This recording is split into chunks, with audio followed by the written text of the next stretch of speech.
Okay, we're all set. So here are the objectives. By the end of this hour, you'll be able to use 9 steps to create an engaging workshop. I think in future iterations, I'm going to trim that down to fewer steps. 9 steps seems like a lot. Maybe we'll do like 5 steps or 6 steps, but the way it is right now, it's going to be 9 steps. We're going to talk a lot about an agenda and how to write an effective agenda for your workshop. And then as we go, I'm going to share some tips and pitfalls for workshop design, and I'll highlight some common pitfalls. So here's the detailed agenda for the hour. At the top, you can see that, what is that called? Table. So that's going to be a rubric for assessing workshops that if you have ever presented or submitted a workshop proposal, that's the kind of rubric that the workshop proposal committee uses at a professional meeting. Anyone been on a review committee for workshops? Okay, anyone submitted a workshop for a review? Okay, good. So that's what that table is about. And as we go through, I'm going to highlight some of the elements. And each of these 9 steps you'll find helps you write a strong proposal that'll be assessed highly by the committee. And then there's the tip symbol. And then there'll be pitfalls that I'll share as we go. So I'm going to go through agenda objectives. We've done most of that. Go through each of the steps, and like I said, a couple opportunities to practice. So I remember when I was a first year attending at UW, I was a hospitalist, and we got these emails about, oh, anyone interested in working together on a workshop for SGIM or ACP? And I would just hit delete because I was like, I don't know what a workshop is. What are you even talking about? What's a workshop? I mean, I think it's in more common parlance now than it was 20 years ago, but I just want to make sure that we're on the same page when we're talking about what a workshop is. So I think the main thing is that workshops are geared towards teaching how to do something versus giving a lecture and just sharing knowledge or downloading knowledge from my brain to your brain. It's more about skill development. And I think what makes a workshop is that it's really, it has to be much more interactive than just a lecture. So those are the key elements of a workshop. I wonder if anyone would like to unmute and share why would you do a workshop? And I know Laura's done a ton of workshops. Maybe why, Laura, if you would like to share why you do workshops. Any ideas for why? Are you asking me? I just kind of called on you because you said you'd done a bunch of workshops, but if you, Interesting. Like yeah, I have a background in like Buddhism, and I've done some meditation and mindfulness type workshops for providers and for okay. patients, including like the WAMI faculty, the all the physicians kind of coming in for like an education. And so part of that was being able to have experiential opportunities for people to practice something that probably made them pretty uncomfortable, and giving them kind of short things that they could try in the room that they could also then implement with their patients. That wouldn't take all this time. You don't have to have all this equipment, just like 1-2 minute kind of strategies. And so that's for the patient and for the provider, to just kind of help with, especially distress tolerance around COVID. That sounds amazing. Yeah, thank you for sharing that. Yeah, I didn't mean to put you on the spot, but No, thank you. That's anytime, anytime. all right, great, thank you. Anyone else, like why? I mean, so Laura's motivation was really to impart an important skill that's going to help providers and patients. Any other reasons why you might want to do a workshop? I mean, I think being on the receiving end recently in training of these workshops, like a lot of the things you can't know how to do, or you can know how to do them, but still not be able to do them. So sometimes you really have to actually try it in order to obtain that the skill. So kind of the practice is a necessary part of obtaining the skill. That's great. So like going beyond the textbook, going beyond the lecture, and actually giving opportunities to practice. So that's great. Thank you for sharing those ideas. I wanted to share some ideas for why workshops might be an important part. You know, contextualizing this talk in the professional development certificate series, doing a workshop can be an important and helpful part of your professional development. I mean, I find it's fun. Like, I'm doing this whole thing because it's fun for me, to be honest. I think a lot of you might find it a fun opportunity to kind of share some of your skills and ideas. I feel like part of what Julia does is probably fun for her, I'm guessing. Yeah, so I think fun is a great motivator. It's a great opportunity to collaborate and network with other people. In particular, if you're in a promotion track where eventually you're going to want to have folks from outside of our institution writing letters for you or attesting to your readiness for promotion, it's a great way to make those connections outside of the institution.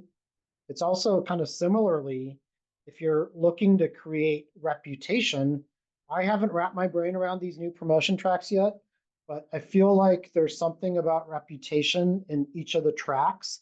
And reputation has to do with, does someone in Portland or Wenatchee or Ellensburg or beyond know you? Are they aware of your work? Are you doing something to help folks outside of your division or your clinical group? And so doing a workshop in one of these venues is a really good way to create a reputation that speaks to your readiness for promotion and also making the world a better place, as Laura and Julia and others have said, like, and Luke, you know, like, you're trying to make a difference. And so workshops are a great way to do that. It's also an opportunity to synergize with other work that you've done, other scholarly work. I always tell the story of, like, I gave a workshop on how to write a case report. Chris Wong said, oh, you should write like an article for SGIM Forum on, you know, the newsletter for SGIM on how to write a case report. So I did. And then someone named, what's his name? Cliff Parker saw it and invited me and Gabby. So Gabby Berger and I wrote the article together. And Cliff Parker said, hey, I'm writing a book on how to do case reports. Do you want to help with the book? And so we helped him with his book. And so that it really synergized with a lot of interests and a lot of scholarly products. I think I touched on that. And the last one is what you all mentioned, which tellingly is the last thing on my personal list. It's like, it's the right thing to do, right? You know, we're trying to make the world a better place for academic physicians. And so doing workshops is a great way to do it. So venues for doing workshops, I think here I just want to make the case that any sort of opportunity that you have to teach really can be made into a workshop, whether it's medical school, clerkships, lunch conferences, and then highlighting in particular that if you want to do a workshop in a national or regional venue, a competitive proposal is really important. I think even for regional SGIM this year, not all the workshop proposals got accepted. So being mindful of writing a competitive proposal can be super helpful. Certainly in the national meetings, workshops are pretty competitive to get accepted. Okay, so this is an example of a rubric that's used by professional societies. This is the one from SGIM to evaluate a workshop proposal. So you write a proposal the same way that you write an abstract. It's highly structured. You kind of say what the needs are, what you're planning to do, what the objectives are, what are you actually going to be doing, and then they look at that and then they rate it using this rubric. So I didn't mean for you to read all this just now, but I'm going to go through A, B, C, and D as we go through the rest of this talk on how to do a workshop. Okay, so first tip is engaging the participants. So I'm going to try to model that right now with engaging you all with thinking about, if you put together a workshop, what was the most challenging part of putting together the proposal or putting together the plan for the workshop? Or if you haven't put together a workshop, but you've been to a workshop, what was most annoying about being at the workshop? And if you haven't done either of those, what's been most annoying so far today in this workshop? So one of those three things. Let me check the time, quick time check here. We're good. So Let's see, would anyone like to share what's been most challenging or what's been most annoying? I'll jump in because I was thinking about the fact that there's a careful balance between having enough information as you go into the workshop to feel ready to participate actively, but not being overwhelmed with information that you don't yet understand. So kind of preparing the participants essentially, like how do we make sure that people are like primed to get the most they can out of the whatever session it is that you're putting together. That's great. Yeah, I was just looking at some evaluations and for a workshop, and some of the participants mentioned that some of them said, yeah, it was great, and others who were less prepared for the download of tons of information were like, it was just too much and I couldn't keep up. So I totally hear what you're saying, Julia. Thank you. Would anyone else like to share something about what has been most challenging or most annoying? I could share. Yeah.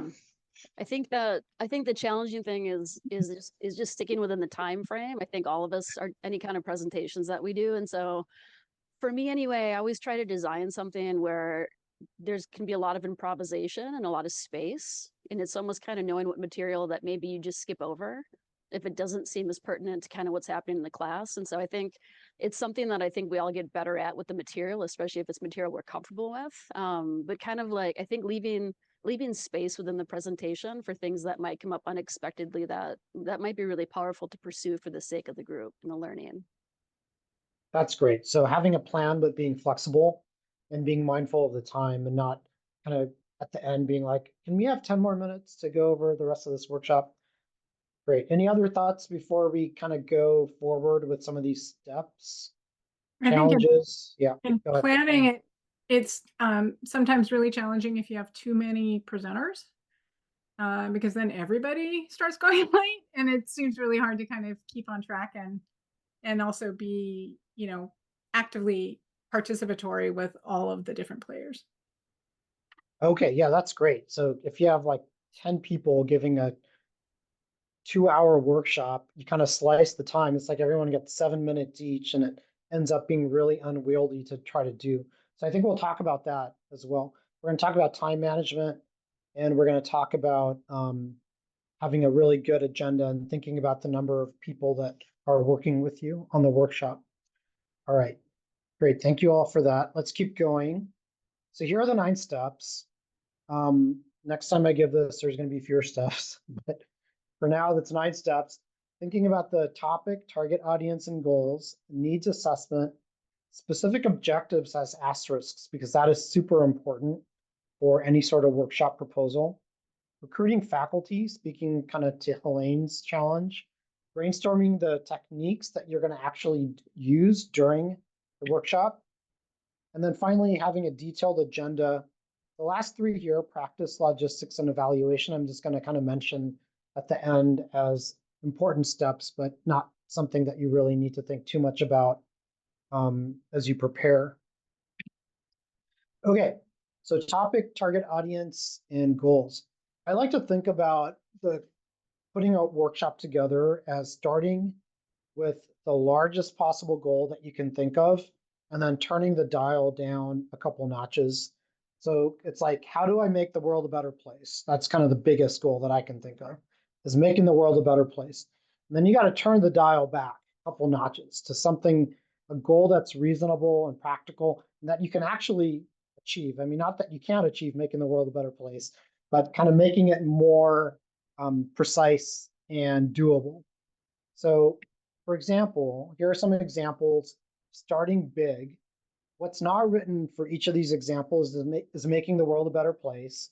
And then you kind of dial it back to starting at the bottom, improving clinical care by increasing the sharing of core clinical, educational, and scholarly skills by faculty.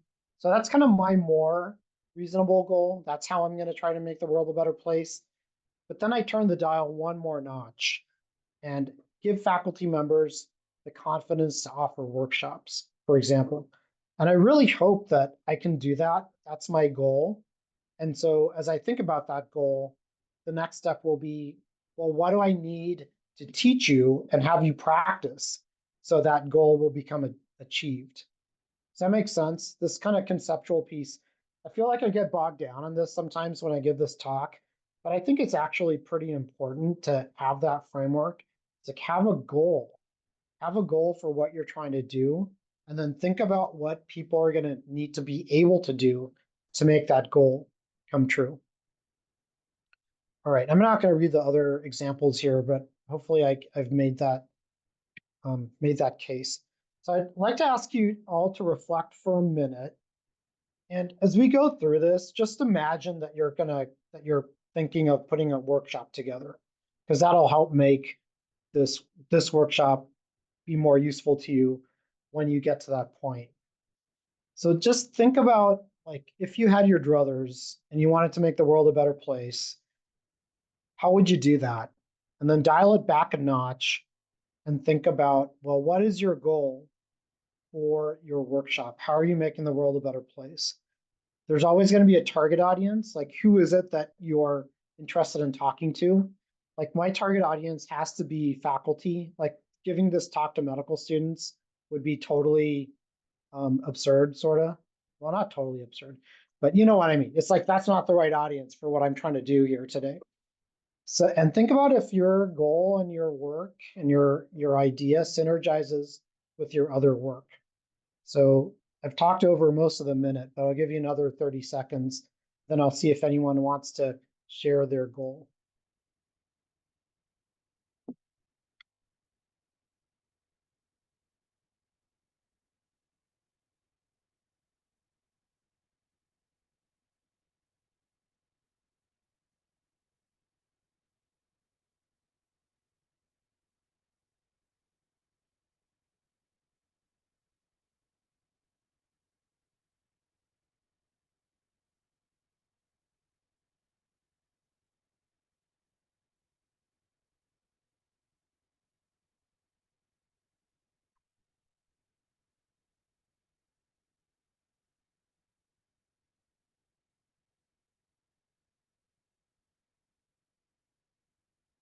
All right, I see some folks looking up, so maybe I'll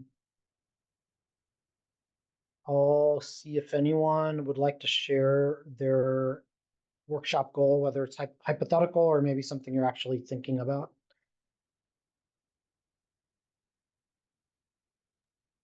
I'll go again. Okay, thank you, Laura. You can tell me to shut up anytime. No, course This not. makes me think of this like kind of like R&B concert I'd been 2 years ago, where there's like big piece, like I want to save the world, right? And then there's little piece, and the little piece is like our own personal piece, and like we can't really save the world without the little piece, like our inner peace and like peace within our family and structure and loved ones. But you know, my goal has probably really been to like work with highly stigmatized populations and just really increase compassion in the entire world. That's my goal. Yeah. And so by the kind of like, you know, the talks I do and the trainings and the education, I really like, I invite a lot of staff, PCT nurses, on ways that they can just kind of calm their own nervous system in a challenging situation with a challenging patient, and maybe just understand a little bit of like trauma and how it affects human behavior. So there's like a little bite that I can take with my end goal being like, maybe we just increase compassion for people that aren't like us, and then maybe that in itself would lead towards world peace. Yeah, that's wonderful. Thank you for sharing that. I Sure. love that goal of increasing compassion in the world. And then you approach it from your perspective, and sounds like your professional life and the folks that you work with and serve. So yeah, thank you for sharing that. Anyone else like to share kind of a goal for what you might be trying to achieve with the workshop?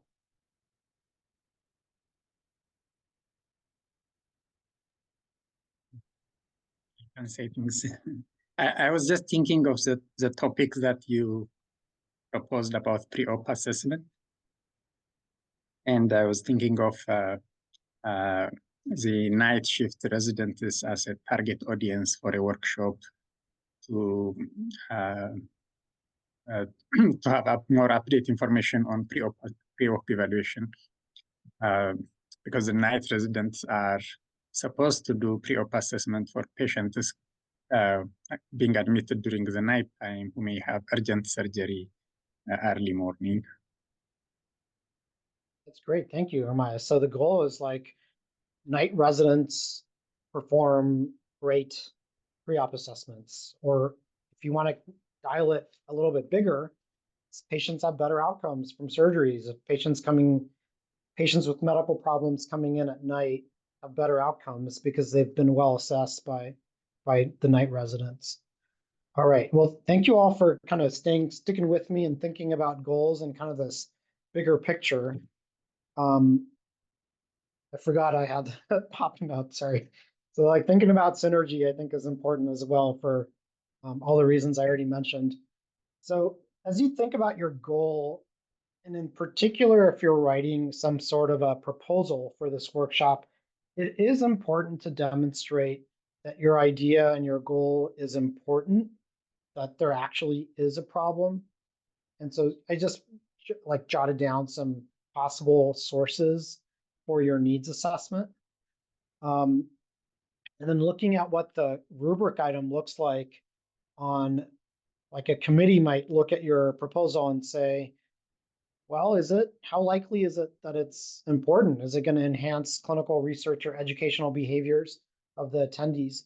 Is it something that can be applied broadly, or is it just like something in one institution or one setting? And this actually comes up quite a bit if you're looking at a lot of proposals. People will like propose a workshop on some part of, some epic functionality, and you read it and you're like, that's not how we do it here, So you have to be thoughtful about, is there really evidence that your goal is important?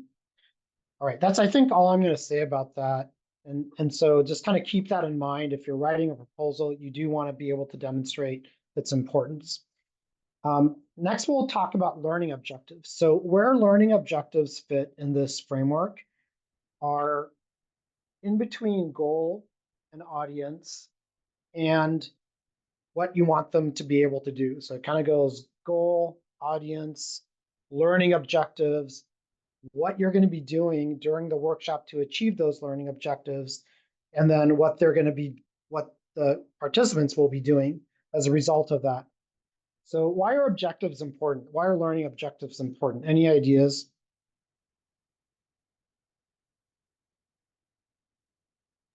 I mean, I know that I'll sign up for a certain kind of event if there's something in there that I feel like I want to learn. And so it helps me as a participant. It helps me kind of choose whether this would be something that would be worth my while. That's great. Yeah, great response there. I think that's exactly right. Potential participants may look at the objectives and say, are these things I want to be able to do? If so, I better go to the workshop. How about one more? Any other ideas? Oh, I let's think it see. also keeps you honest that you might set out to do a certain thing and then you get through your whole presentation, you're like, wait a second, I'm not sure that I actually achieved that. So you go back and make sure you're focused on a topic that makes sense. Yes, thank you, Lindsay. That's exactly right too. That really resonates with me. Ermias, did you want to add something? Yeah, just a little bit addition on Lindsay. Yeah, it helps as a checklist to say like, I have achieved this, and then this one is remaining. So if there are clear objectives, then we can use them as a checklist, whether we achieved or not. Yeah, great. Thank you, Ermias. That resonates with me as well. I think anything that you're doing or saying during your workshop ought to be somehow directly linked to a learning objective. Otherwise, it's kind of pointless. So here are my ideas for why objectives are important. It really gives purpose to the attendees. We kind of heard multiple folks endorsing that idea. Like, what does success look like?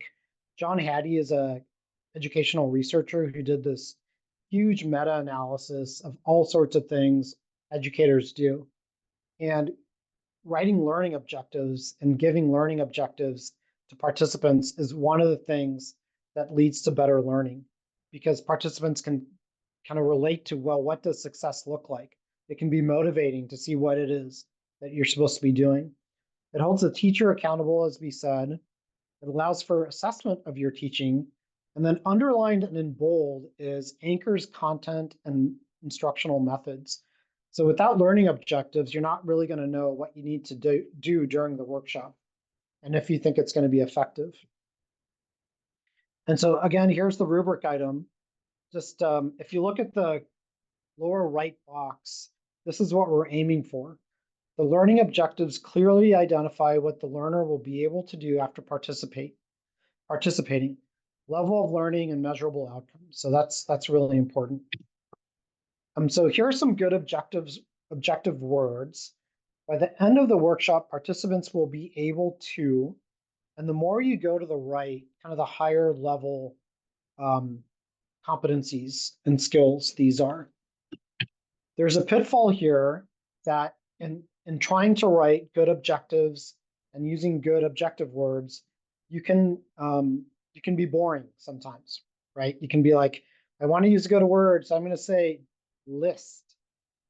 Nobody really wants to go to a workshop where at the end of the workshop it's like you can make a list. That's not very exciting, and it's not very higher level. I guess it might be. It depends on exactly what you're trying to do. If your goal is that they're able to list all the new biological agents, then I guess that's a good word. But if it's really more about phrasing, applying the right medication in the right situation, then those are more action-oriented skills and competencies that are probably going to resonate more with participants than list. Here's another pitfall. I've been to a number of workshops or seen objectives that kind of explain what the presenter will be doing during the workshop. Has anyone ever seen these? It's like, I will explain how to do this, or we will be using breakout groups, or we will be exploring the world of workshops. So the last one is more of like a process objective. I'm not opposed to using process objectives if that's kind of what your goal is. Your goal is to get people talking to each other. Maybe that's what the overall goal is. Then it makes sense to use a process word like explore. We'll be exploring the world of workshops. But if your goal is really to impart skills and competencies, it should be, your objectives should be more geared towards actions and what they're going to be able to do. All right. Any questions about this piece around objectives or comments? I'd like you to reflect on the goal that hopefully you all have a goal. And if you didn't make a goal last time, please make a goal. And then think about one objective that if the participant is able to do that one thing at the end of your workshop, that'll get us closer to that overall goal. Does that make sense what I'm asking you to do? Any questions about kind of what the assignment is for a minute here? All right, so spend a minute and let's do it this way. I'm going to ask you, let's all go around and you can pass, but let's all go around and share one objective, one learning objective for hypothetical workshop to try to achieve a goal. And we can all kind of think about our ideas and weigh in.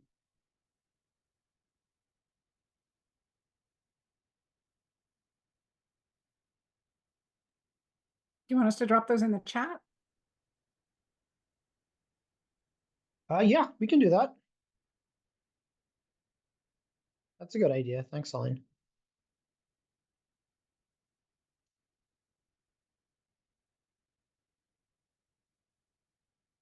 Yeah, so how about one more minute? You can think and then type it into the chat. What's one learning objective to achieve your workshop goal?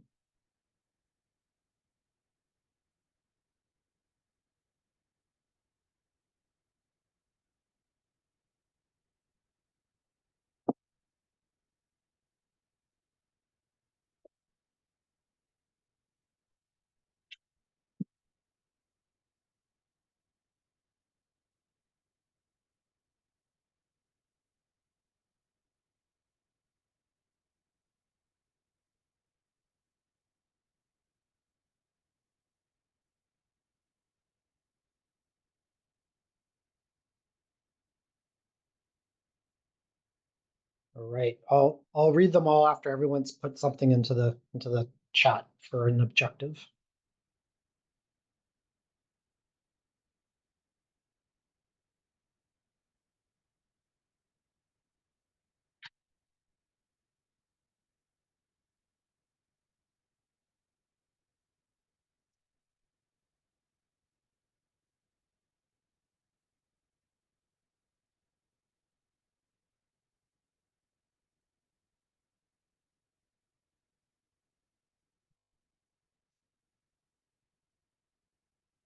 Okay, I think we have a quorum here. Thank you all for participating in this part. Ermias says, by the end of the workshop, participants will be able to, that's kind of the preamble for each of these, show the different scoring methods for pre-op assessment. What do you think about the word show, Ermias? That's a leading question, Ermias. Yeah. Well, I was thinking, like, if I am the one who will be conducting the workshop, I will show the different methods to the participants, how to do pre-op assessment. Okay, that's great. I think that's a great way to think about it. I'm going to encourage you to think about what are the participants going to be able to do based on what you're doing during the workshop. So what do you want them to be able to do at the end of your workshop?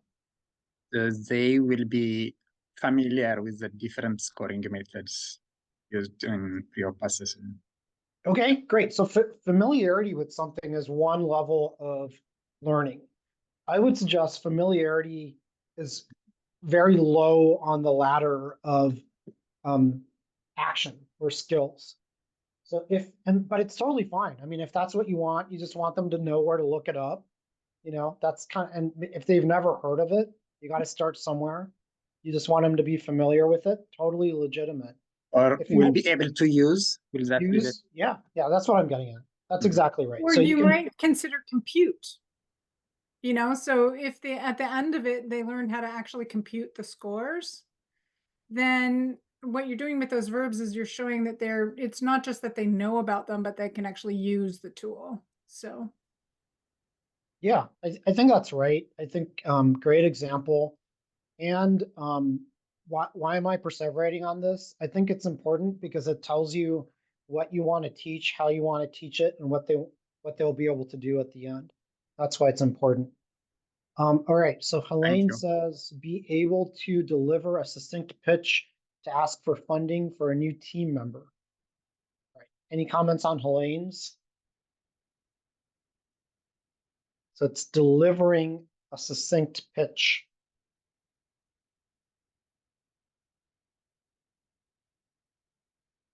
Yeah, as one of multiple goals. I mean, I would say looking at this, it's like there's also, well, what is the pitch? How do you make it succinct? There's these other things, but I asked for one objective.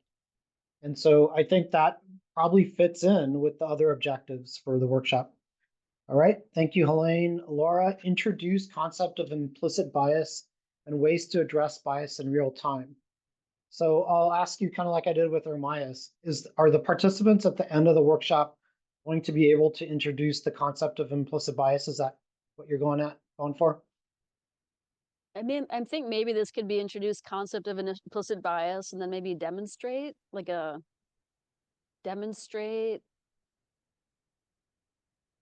It's kind of like introducing the concept because a lot of people don't understand it. And then maybe there would be like a role play to like kind of get at it in real time because it's really hard to address bias because we get so defensive. So I guess I'm not sure, but it sounds like a great workshop that I would go to. Yeah, no, it does. It sounds great. I'll make the point again that Yeah, the learning objective ought to be what you want them to be able to do at the end of the workshop. So you'll be introducing the concept of implicit bias, and you want them to address at the end of this workshop, participants will address bias in real time. there we go. Right. Okay, great. Thank you, Laura. Lindsay, after this workshop, attendees should be able to articulate a best case scenario for their patient's prognosis in terms of quality of life. Great. So it's articulating a best case scenario for their patient's prognosis. Thank you, Lindsay. Do you have any kind of questions or area of feedback you want on your objective? I can't think of anything that I would change. No, just that was harder to do than I thought, and that this is a good exercise. Okay, great. Thank you, Lindsay. And Lexi has a workshop, hypothetical workshop on discharge planning. And so at the end of this workshop, participants will identify barriers to discharge. Great. And Julia developed 2 modules using creative prompts to offer in an adaptive dance class for people with dementia. So Julia, at the end of the workshop, you want people to develop 2 modules? Yeah. Okay. It's a very targeted workshop for Okay, so that's great. advanced So it's like teachers. teaching Yeah. how to teach or teaching how to develop. Yep. Yeah, and same sort of comment as Helene's, like this is probably one of multiple objectives and there's a lot in there, but it does seem like a good learning objective. All right, well, thank you all again. Objectives are super important and they help you figure out what you're going to do. I want to skip to the next step, which is recruiting faculty. This is an important step, as Helene kind of alluded to. There are some pitfalls here. I mean, I think one of the big benefits of recruiting other faculty is you may be able to work with people you otherwise wouldn't. I'm in the clinician scholar track, and so I need letters from outside our institution. And one way to meet those people is by inviting them to do a workshop with you. A lot of workshops, a lot of professional societies rank or rate proposals higher if they're multi-institutional. So that's another thing to think about. I think a big pitfall here, though, is let's say you want to do a workshop on doing workshops and you invite someone to do it with you and they're like, no, that's not how you do it. This is how you ought to do it. And so I'm kind of like, well, this is how I want to do it. This is how I've always done it. So you got to be careful when you invite someone to be your partner on doing any sort of teaching or doing a workshop that you're on the same page. Like when you recruit them, you ask them exactly what your ask is for them. If you want to actually collaborate with them, that's great, but just be prepared to maybe not do it exactly how you want to do it, which is totally fine if that's what you want to do.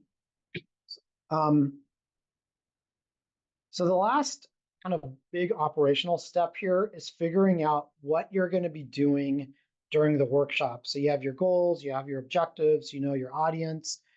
And so this is where you describe what you're going to be doing. And so again, let's look at the bottom right corner. Outline of session describes active learning strategies that clearly address each of the stated learning objectives. So I call this step brainstorm because it's like about figuring out what you're actually going to be doing. And so what you're actually going to be doing can range from super passive activities, like just lecturing, to very active hands-on activities. For a workshop, I already suggested you want to be as active as possible, as hands-on as possible. But I will caution you that the higher you go on this ladder, the higher is the fear level among participants. I mean, I like to give the example of I'm at SGIM this year, I'll be at SGIM. If I'm looking at a workshop and I'm like, oh, this looks interesting, maybe I'll go and I'll read the description. And it says, there will be role play. I am not going to go. There's no way I'm going to go. I would voluntarily go to a workshop that has role play. So keep in mind that there's different people, introverts, extroverts. You may want to do role play and say that you're going to do role play, but kind of temper that with maybe an option not to do it. Maybe call it there'll be active practice. Think about how you're going to word it, but not everybody likes to do role play. So there's a lot of different active learning techniques other than role play. This recording and these slides will be available. I'm not going to go through each one of these, but I'll suggest there's a lot of different ways that you can try to achieve your learning objectives with different active techniques. I see people peering at the at the slide. I'm sorry, it's probably kind of small print, but these will be available to you. And so, as I already said a couple times, the teaching methods anchor your objectives to the audience and achieving the objectives and achieving the goal. And so I'm going to give you another minute here to think about each of the learning objectives that you shared. I got to pull the chat back up here so I can see them. Did I lose my screen share? No? All right, We're seeing let's your do calendar this. behind it. So we've seen your slide above your calendar, just FYI. All Now right. we just see your calendar. All right. What is this? Oh man, you should not see I'm that. not looking at it. That was not for Now I public see your kid. consumption. And your family. Oh yeah, that was my whole goal. All right, let's do this. While I figure out my computer situation, everyone go back, look at their learning objective, and think about what you think participants should do during your talk, during your workshop, that's going to help them achieve that learning objective. Does that make sense? Mm-hmm. And we'll come back in a minute as I sort this out. How did this happen? Let me, oh, I see one up there. We're going to try again.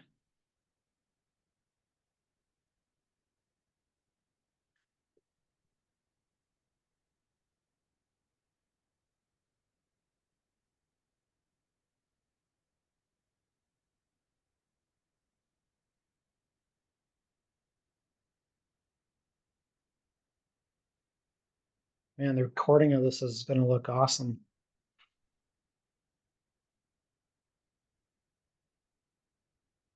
Okay, is everything back to normal? Yes. Okay. So let's spend another minute. Think about an active learning strategy for folks to achieve that learning objective.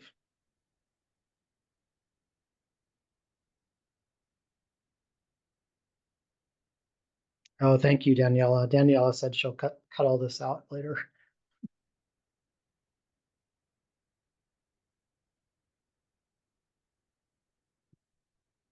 I think to manage the time, I'll call on a couple folks to see if they're willing to share a technique or activity they would use. So Lindsay, what do you think? What would be a good active learning technique for that objective?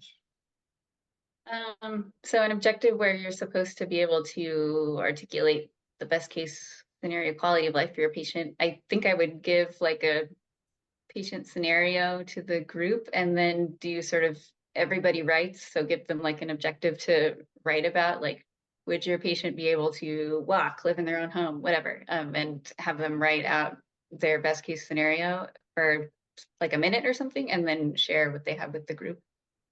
Okay, yeah, great idea.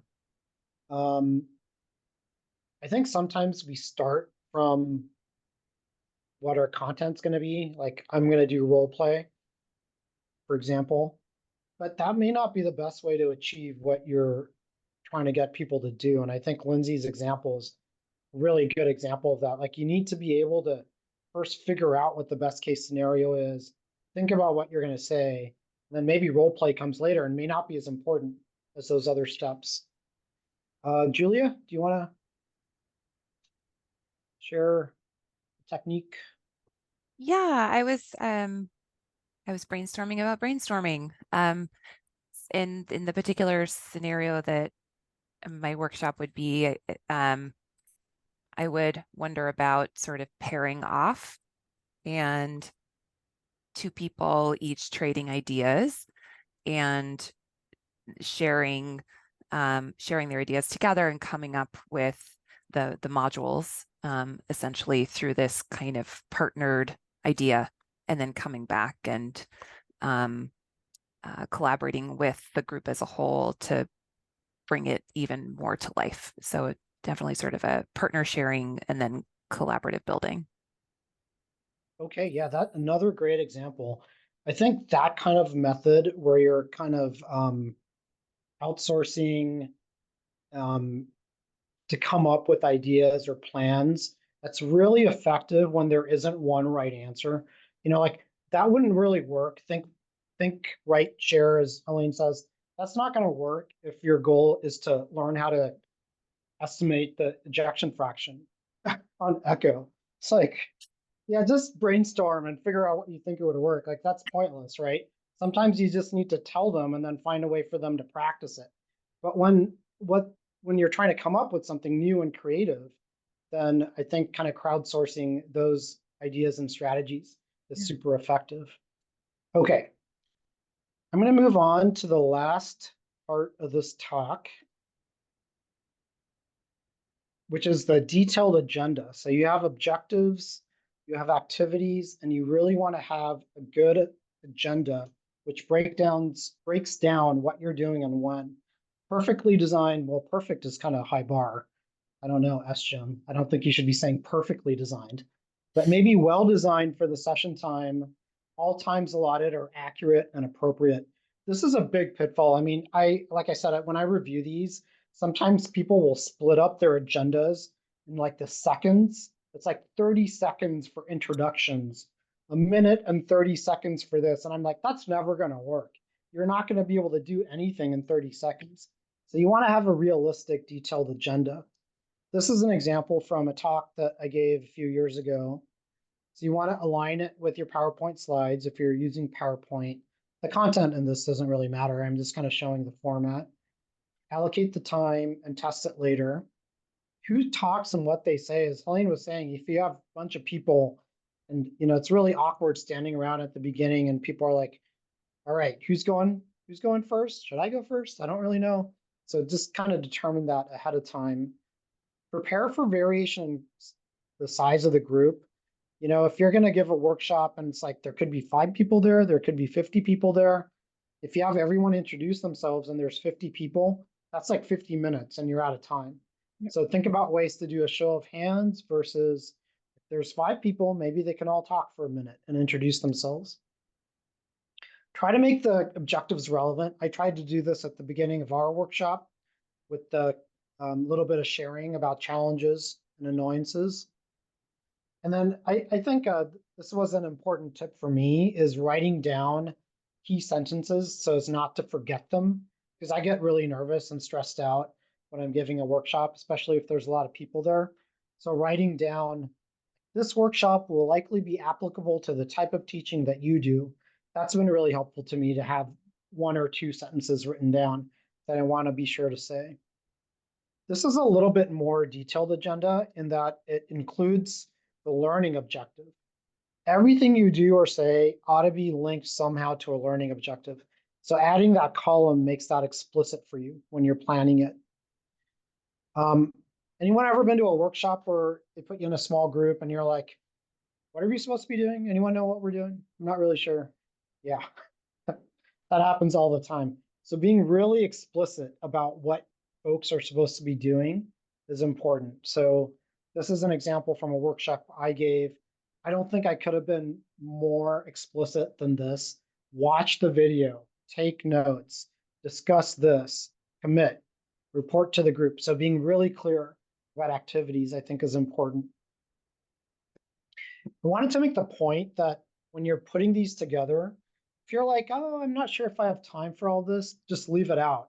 It's way, way better to have 10 minutes or even 15 minutes at the end extra left over than at the very end saying, oh, I'm going to leave that out. Let's just skip to the end, or we're going to go 5 or 10 minutes over.